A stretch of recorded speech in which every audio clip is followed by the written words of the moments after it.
Aloha all. It's been a while. I'm sorry about that. Anyways, here we are, number 64. And I'm doing this on embracing anxiety, turning our view from being a curse to a blessing of our anxiety. Now, anxiety and panic attacks are due to our sensitivities.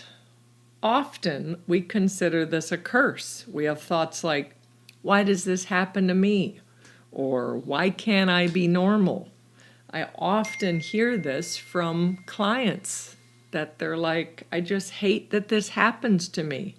And I want you to know with those thoughts, when anxiety begins, like if you notice that first little stirring of unease, and when your mind engages and it right away wants to block it or put its hand up or say this is bad or judges it, it's going to intensify it right in that moment because you're in a sense taking a part of you and you're denying it. And we have to embrace it. So this is why we're calling it Embrace Anxiety. I want you to learn that every human emotion that you have needs to be accepted as this is part of the path. This is part of the experience of being human. It's all okay. Some we prefer over others, but to notice when we're judging, because we are simultaneously the child from its first breath, that baby, through adolescence, through toddler adolescence to the adults we are now. And we constantly are living this simultaneous existence. And there are times that this anxiety attack, which is our emotional body, which is our heart trying to communicate to us, that is our wounded inner child from a different time in our past where we were either abused or neglected, and it comes out now. So I am saddened how common anxiety and panic attacks are. And being on the mainland for these 6 years, so many people taking antidepressants. And again, I am not judging that. If you are in a place that you need some cruise time, in a sense, to take as mild of an antidepressant as you can, so make sure you say that to your doctor, then don't shame yourself. Just do it. But I will invite you to eventually, the goal is to get off of that. And in turn, if we can learn self-care tools, and I'm going to offer some today specifically for anxiety because this has been what's up for so many people right now. It's probably my most panic texts where I immediately need a session. So I used to wonder, looking at this, that is this a generational thing? Because I notice my daughter's generation and younger that they tend to have these challenges and they just kind of freak out or shut down or want to drink or something, where my generation, we would just push through. I don't know if that was good or bad. I don't know, but it's how we did it. So I've had to learn through my own evolution to be more patient and compassionate and not say just push through, because it's in that moment or it's that thought process or that judgment of saying, why can't you get through this? What's wrong with you? That if we say those messages to ourselves or to someone we care about, that it doesn't make them feel good. It doesn't make them stronger. Oh, they're saying push through, let's do that. I'm certain if you were in the place that you could push through, you would have done it by now. And then I look to see, okay, so what's different in our world? I mean, so many things are changing. It's like, first off, this technology is overstimulating everyone. And I actually see this. I know I've talked about this before in podcasts, but I want you to hear this and then do a little bit of a technology fast if it rings true for you. So people that tend to get, often get panic attacks or anxiety, are you in front of a screen, your phone or a computer or a tablet a lot, or a TV? Like, because that nature takes the element of human interaction out, and it just stimulates your brain. It's just a mental process.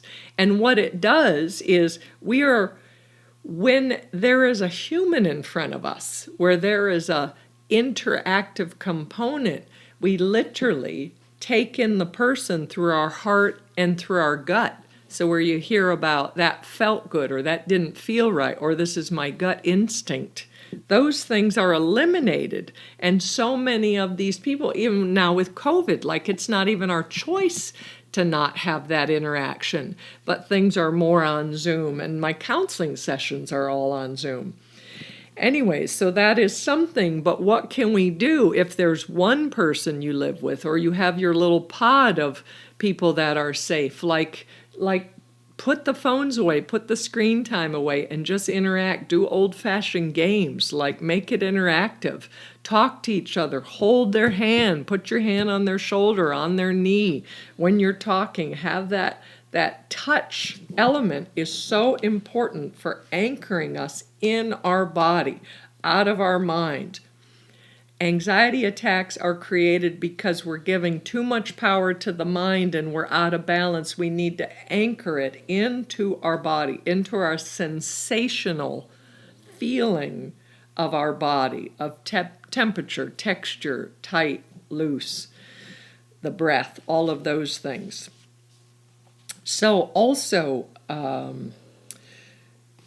when we're in front of someone, like that's cultivating our instincts and our intuitions. So again, that gut feeling is important. It's important to teach our kids and these newer generations. How did that feel after that? When you have conversations at dinner and check-in. For my students, I've been filling in for a class at Avenue 5. I'm so grateful. I love my students. And it's like, is it part of aesthetics? Well, it is, because this is life and they need to be present and balanced for their clients. So we do a check-in. What's your feeling word, or what are 2 words of gratitude? Like to do that with your kids, with your partner, with yourself, to journal that every day, because it makes you in the moment.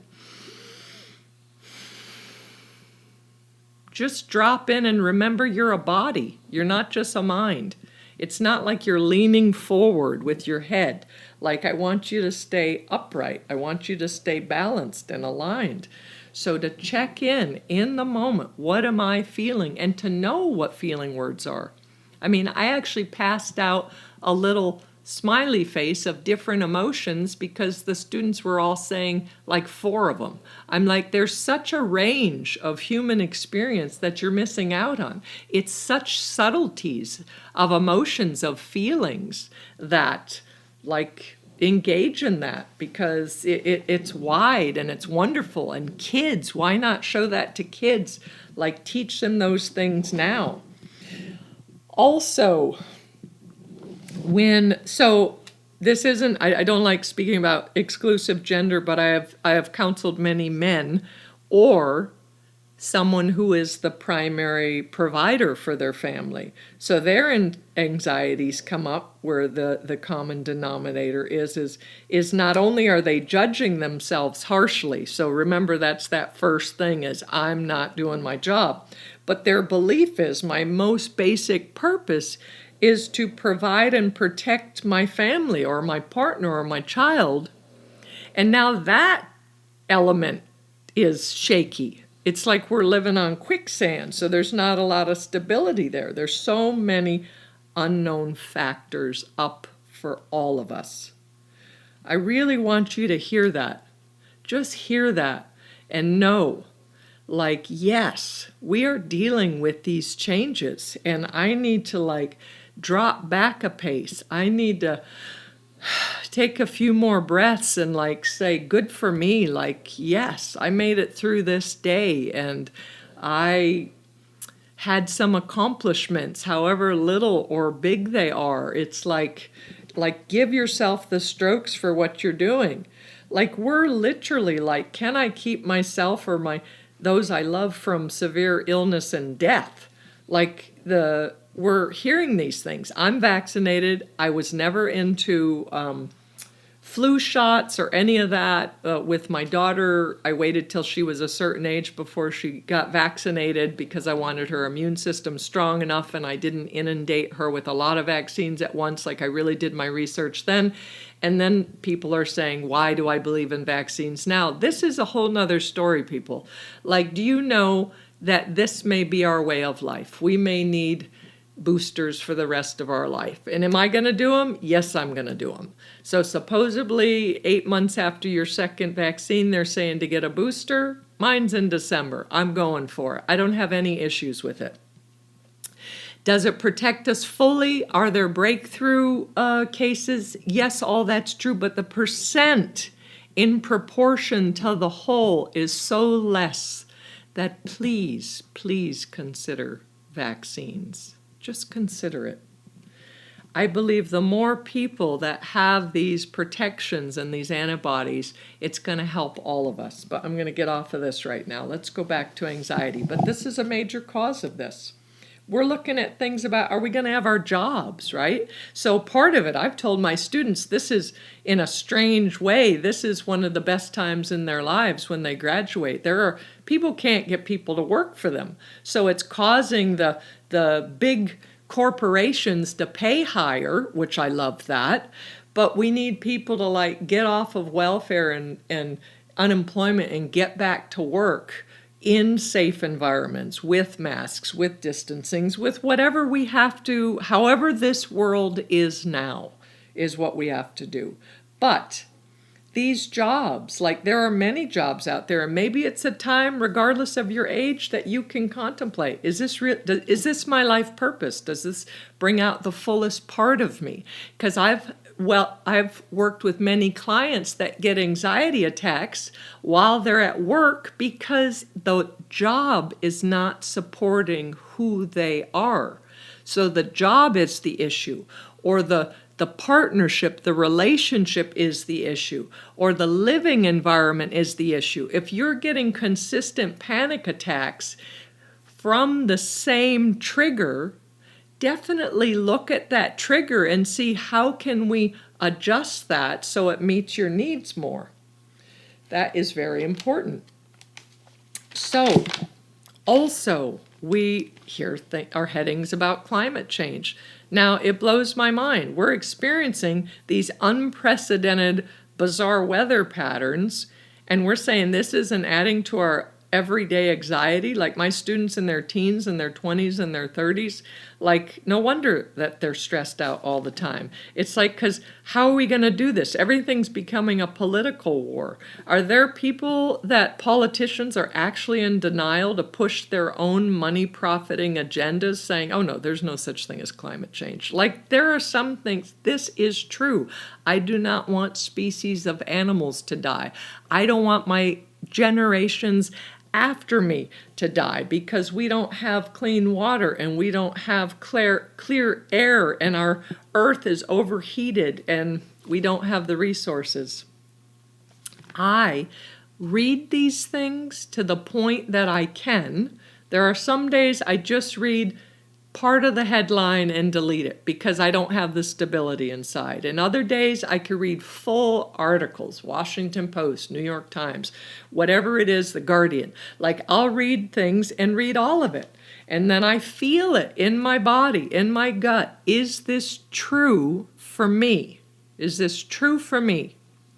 And that's what matters to me. As I take science, I take information, I take stimulus outside of myself through someone's opinion, someone's conversation, and then I breathe it in and see how it lands in my body. But my heart and my gut is what I trust most.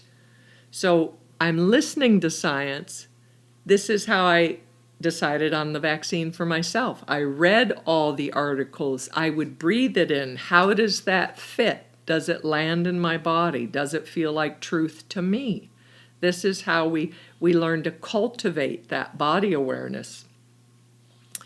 So I'm hoping some of these conversations help to, instead of create panic in you, that it helps to inspire a deeper questioning. It really is at different times asking, is this true for me? And again, the mind changes. It changes with time, with circumstances. So it's always, is it true for me? So the good news is there are actual doable solutions and life tools that will aid in our ever-changing reality. And that's what I want to offer you in this podcast today. So, my view and experience of helping others through anxiety and my own personal growth and journey of panic attacks. I ended up in the ER. I had 2 panic attacks that I thought were heart attacks, and I have learned, okay, these are the signs. This is how I get myself through this. It has been 7 years or so since I've had any type of a panic attack because I know certain tools. So one thing nutritionally, if I haven't mentioned this before, one of my favorite things for people is, well, first off, it's as simple as a chemistry in the body. Are you eating too much sugar and carbs? Do you have enough protein, whole grains, fresh fruits and vegetables, and healthy fat? And specifically proteins, lean proteins, and healthy fat like nuts, seeds, avocados, salmon, coconut oil, olive oil, things like that. That's very important because, as I've said before, blood sugar can present itself like an anxiety attack. So look at that first.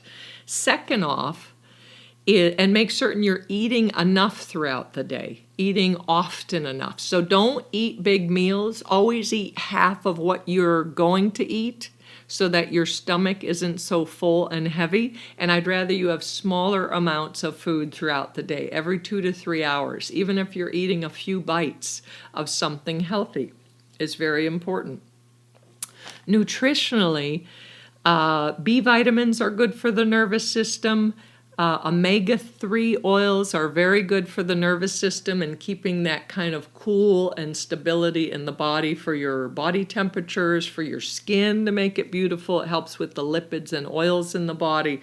Healthy fats helps the brain be clearer. It helps your nervous system be coated and calm. So omega-3s become our friend in like 2,000 milligrams a day. And then the tincture that I like, which you might have to get on Amazon unless your health food store has it, and I prefer it in a tincture over the capsules, is called Motherwort. So I always keep it for years, years and years. I'm telling you, for 20 years, I've always had a bottle of, Motherwort tincture in my bathroom in case someone's visiting or I have anxiety or something feels like I need a little more nourishment, a little more support. I need to create a little more of a womb experience. That's what Motherwort does. It doesn't interfere with any of your medications. If you have high blood pressure or any of those things, don't worry about it. It has a bitter taste to it. You could either mix it in a juice or in water, but I just do 2 squirts of the dropper in my mouth. And it's fine. And you could do that 2 to 3 times a day, and it will help. So now we're going to deal with other energetics of the cause of panic attacks and anxiety and how we can embrace this. So I found that it's a perspective and a belief if you're feeling restricted or confined in your view of life or a specific situation. Like if it needs to be this way or this panic happens to you. Like if anything is out of the ordinary, like if my place is chaotic and I grew up with chaos and that causes my panic attack, or if there's a lot of traffic on the road and I feel trapped and I need to get out of there, or those big scary bridges that always scared me as a kid. It feels like going under a monster. I can't do that. Like these are all things that can trigger because it's a limited view. So the first step to healing is acknowledging that this is a fact. And take a deep, cleansing breath. Inhale, exhale. Now, each time the mind creates a thought of one of these things that are initiating anxiety, if we do that break of that cleansing breath, just start to get into the habit that when you're having uncomfortable thoughts or tight thoughts or things that are scary to you or doubting or judging, to take that cleansing breath. And what you're doing is, in a sense, you're highlighting that thought.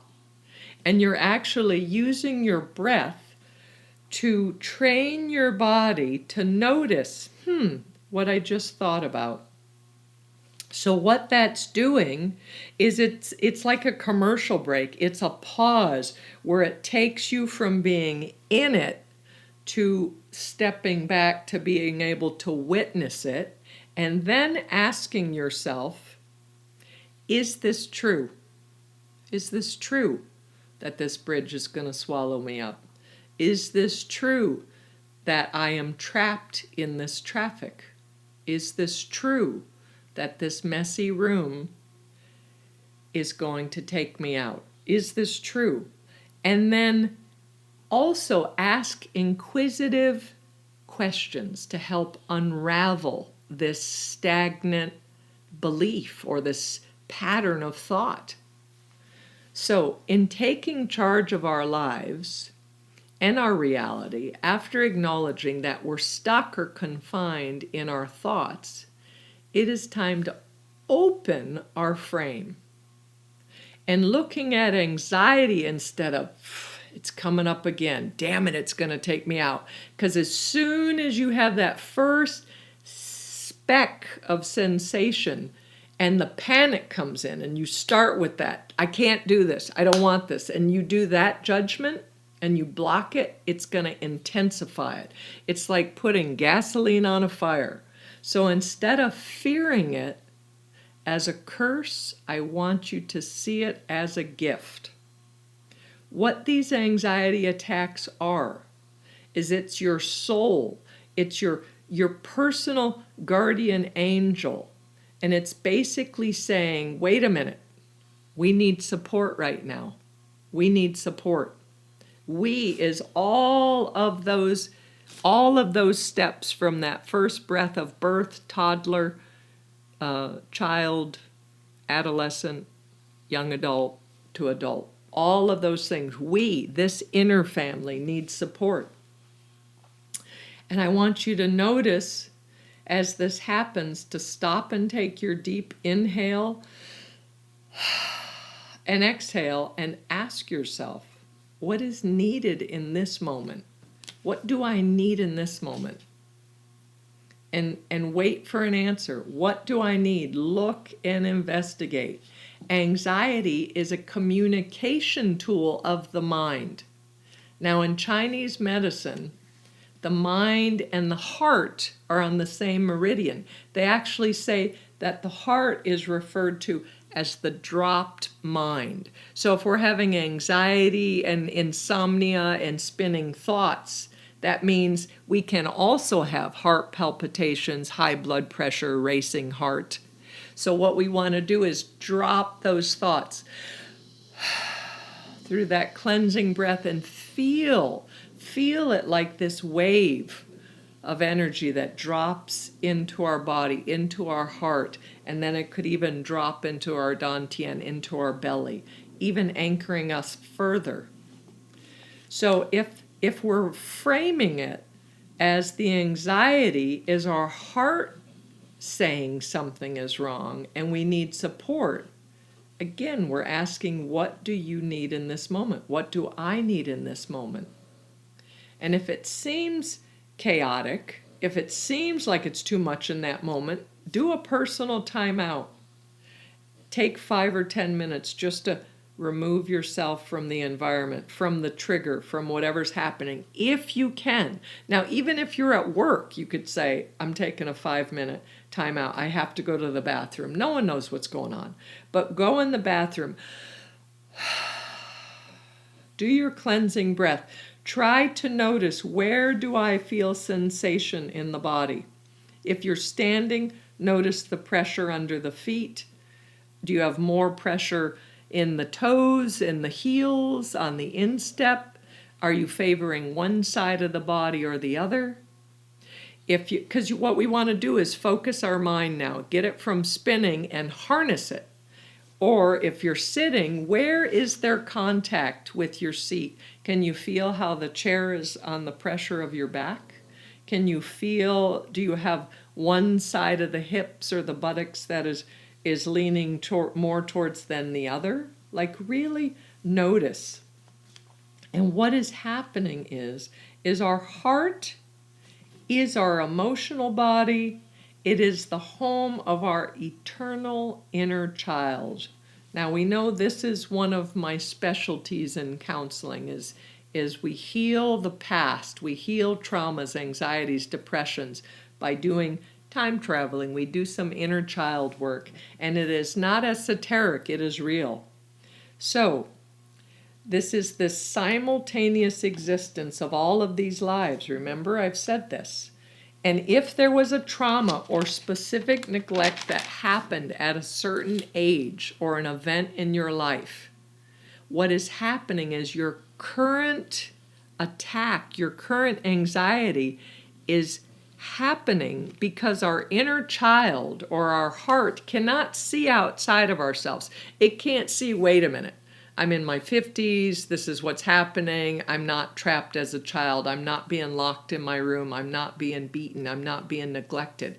It doesn't know the difference. It just has some external trigger is making me feel this familiar emotional situation, and it's as if I'm blind. My inner child, my heart is blind. It just feels that trigger of panic.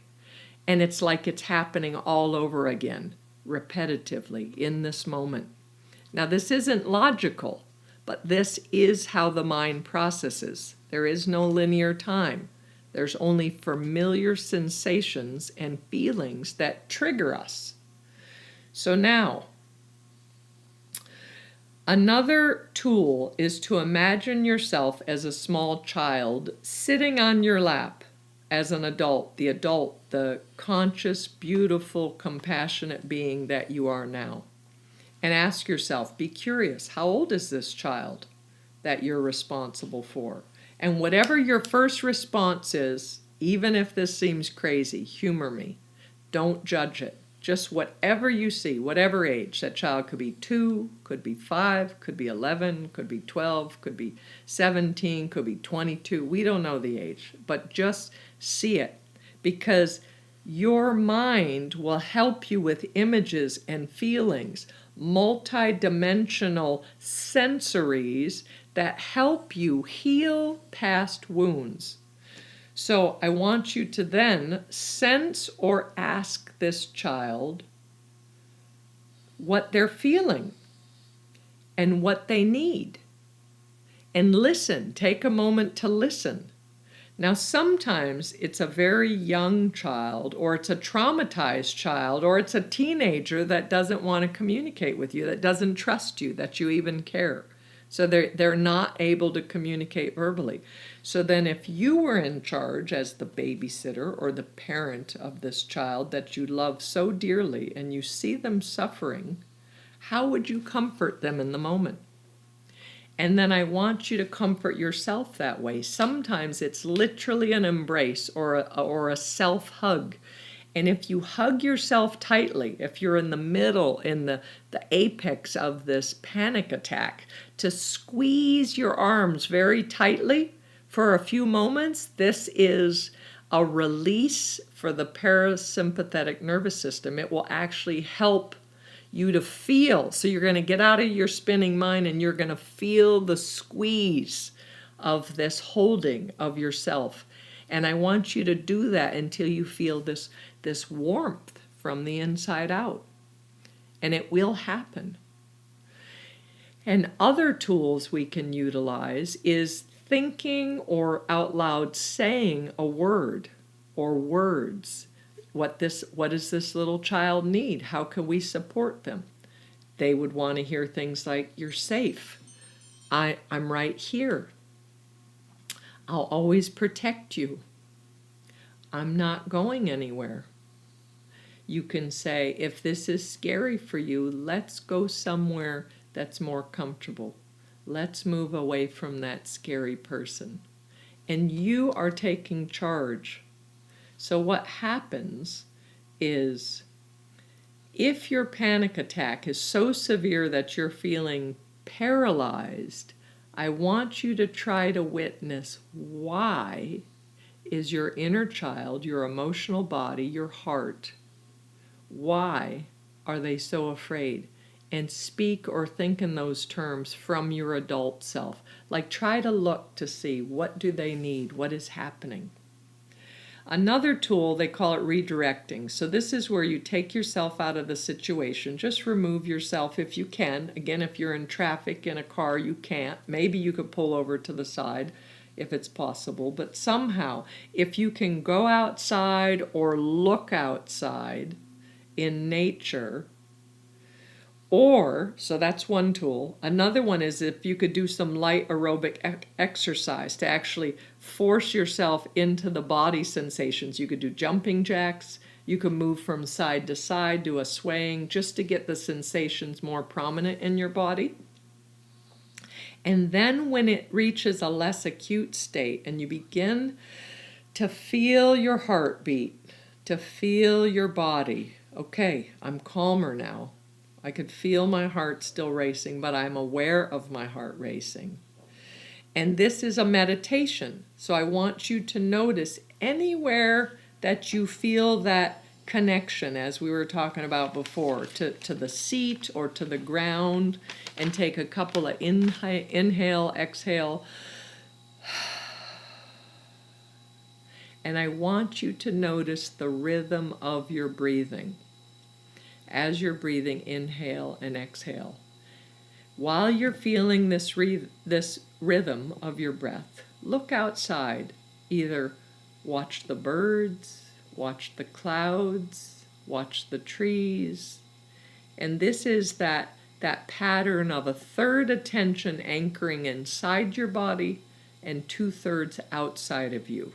You could be watching your pet or your child or your family, or you could be at work, and at that point, you're moving things, you're doing things, you're noticing the sensation as you're typing on the computer while you're breathing, while there's 1/3 attention anchored in the body. And this gives the mind so much of a purpose that it has no time to spin out and fill you with doubts and fears, because it's now focusing on 2/3 outside itself, focusing on the sensations in the body and the rhythm of the breath. And you begin to feel that the parts of you are unified and supported. The last tool, we know I love journaling. Set your phone for 10 minutes, and I want you to journal your experience like you were the commentator of this, like you were the witness from that perspective. What happened? How did you support your anxiety, your inner child, your heart? What tools were effective? And use this like a scientist. Okay, skillful means. That means I have a whole toolbox of tricks. I just gave you 4 or 5 of them. And sometimes some things don't work, and sometimes they do. So what happened and worked in this one? So this is framing. Remember that our panic attacks and our anxiety is our guardian angel. This is the communication of our heart saying we are sensitive. And there was a time in our life that our inner child, our past, that we were neglected and we didn't have the attention that we needed. And now, with the compassionate, wonderful adult, you have all this nurturing, You have all these tools, and you will heal this. We can heal our past. We could time travel. We can actually unify our mind, our emotions, our spirit, our body. And this, I promise you, will not happen for the rest of your life. One day you'll look for that inner child and it will be integrated and it will be happy and it will run off and play. And when you're ready, maybe another age comes up that wants some attention, that you could be the parent or the guardian or the healthy authority you always wished you had, but you're doing these self-soothing, self-healing tools. So we're never going to be bored. I guarantee this is going to strengthen your self-confidence. It's going to give you more stability and compassion for yourselves first, and you will be so much more available for those you love outside of yourselves. And thank you for listening. So I do want to say, as I always do, to email me, samana@spaluna.com. Or you could text, which my phone is always on silent, so I don't carry your time frame, 808-283-7587, and tell me how these podcasts help you or affect you or what topics you'd like me to say, and I will be there for you. And thank you. And I am taking counseling clients. Since COVID, I was doing a discount. I'm kind of back to my old prices, where one session is $100, 2 sessions are $150, so that's $75 a piece. If you're going to be more consistent, either weekly or even every other week, you could buy 4 for $270, and then that works out to $67.50. And I don't care if you gift that to someone or keep that yourself. And we will do Zoom or FaceTime, or if you just want phone calls, we can do that also. And I thank you very much. And gratitude for your listening, and aloha, blessings.